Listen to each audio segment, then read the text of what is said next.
Yo, bago ang lahat, pag-uusapan natin ang isa na namang matinding bakbakan sa Western Conference, ang Los Angeles Lakers kontra Golden State Warriors. Ito ay gaganapin sa Sunday, March 1, Philippine Time, 9:30 a.m. Pero hindi lang basta preview to.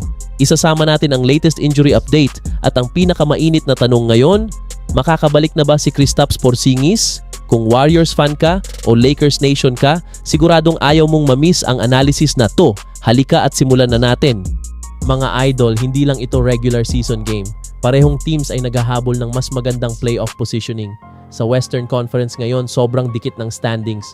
Isang panalo lang, pwedeng umangat ka ng 2 spots. Ang Lakers ay umaasa sa leadership ni LeBron James at all-around brilliance ni Luka Doncic. Sa Warriors naman, kahit may injury issues, nandyan pa rin ang sistema at kultura na itinayo ni Steve Kerr. Ito ay laban ng experience versus system basketball. Ang Lakers ngayon ay isa sa pinaka-efficient na teams pagdating sa scoring inside the paint.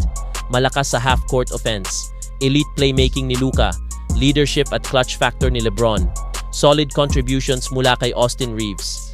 Kapag nakontrol nila ang tempo at napuwersa ang Warriors sa half-court defense advantage Lakers, ang gusto nilang mangyari, i-attack ang paint, i-force ang Warriors sa foul trouble, i-limit ang 3-point attempts ng Golden State. Ang Warriors naman, kahit may injuries, delikado pa rin kapag nag-init. Strengths, ball movement, 3-point shooting, motion offense. Kahit wala si Stephen Curry, kung hindi pa rin siya available, kaya pa rin nilang mag-produce ng offense through system. Pero ang malaking tanong, kaya ba nilang makipagsabayan sa laki at physicality ng Lakers? At dito papasok ang usapin ni Porzingis. Warriors injury update. Stephen Curry, patuloy ang recovery, knee management. Draymond Green, day-to-day. Kristaps Porzingis, recovering from illness, possible return. Kung makabalik si Porzingis, malaking pagbabago ito sa dynamics ng Warriors. Lakers injury update, minor day-to-day reports sa ilang role players. Core stars expected to play. Sa ngayon, mas healthy ang Lakers kumpara sa Warriors at malaking factor yan. Mga idol, pag-usapan natin kung bakit sobrang importante ng pagbabalik ni Porzingis. One floor spacing. Isipin ninyo ang 7'3" na center na kayang tumira sa 3. Mahihila niya palabas ang Lakers big men. 2 rim protection. Kapag umatake si Luka o LeBron sa loob, may shot blocker na sasalo sa kanila. 3 pick and pop with Warriors guards automatic mismatch kapag nag-switch ang Lakers. Pero reality check, galing siya sa sakit. Hindi agad 100% ang conditioning niya. Possible scenario, limited minutes muna siya. Maybe 18-22 minutes.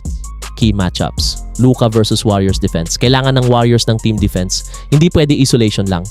LeBron versus Warriors wings. Sino ang magbabantay? Physical battle ito, paint battle.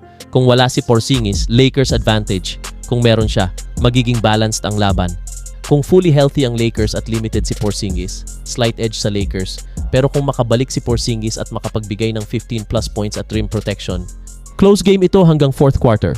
Prediction ko, kung wala si Porzingis, Lakers by 6. Kung meron siya at solid minutes, Warriors by 3 sa clutch finish. Mga idol, ano sa tingin ninyo? Game changer ba ang pagbabalik ni Porzingis o masyado pa siyang hilaw after illness? Comment down below ang prediction ninyo. Warriors ba o Lakers? Like, share, and subscribe para sa mas marami pang NBA breakdowns. Peace out!